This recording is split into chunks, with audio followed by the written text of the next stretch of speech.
ওলি শব্দের আভিধানিক ও পারিভাষিক অর্থ কি? ওলি শব্দের আভিধানিক অর্থ হচ্ছে ৮টি এবং পারিভাষিক অর্থ হচ্ছে ৫টি। ওলি শব্দের আভিধানিক অর্থ ১ নম্বর সাহায্যকারী, দ্বিতীয় প্রতিপালক, তৃতীয় হচ্ছে সাথী বন্ধু এবং চতুর্থ হচ্ছে অন্তরঙ্গ বন্ধু এবং পঞ্চম হচ্ছে সর্বাপেক্ষা নিকটতম ব্যক্তি। এবার ৬ নম্বর হচ্ছে অনুগত।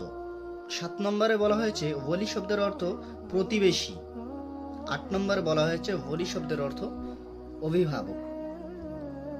এখন ওলি শব্দের পারিভাষিক অর্থ কি? ওলি শব্দের পারিভাষিক অর্থ ৫টি। ওলি শব্দের পারিভাষিক অর্থ ৫টি, তার মধ্যে একটি হলো ইচ্ছায় বা অনিচ্ছায় যার কথা অন্যর উপর বাস্তবায়িত হয় তিনি হচ্ছেন ওলি বা অভিভাবক।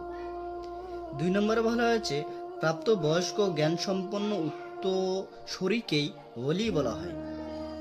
৩য় নম্বরে বলা হয়েছে যার উপর বিবাহের বিশুদ্ধতা নির্ভর করে এবং তাকে ছাড়া লেনদেনটি শুদ্ধ হয় না তাকেই ওলি বলা হয় বা অভিভাবক বলে।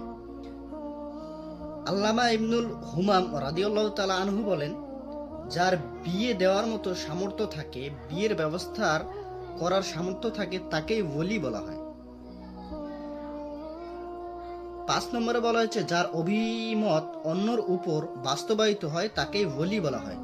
আসলে ওলি শব্দের আভিধানিক ও পারিভাষিক অর্থ, আভিধানিক অর্থ হচ্ছে ৮টি এবং পারিভাষিক অর্থ ৫টি। তো ওলি শব্দের সবকটা অর্থ আমরা জেনে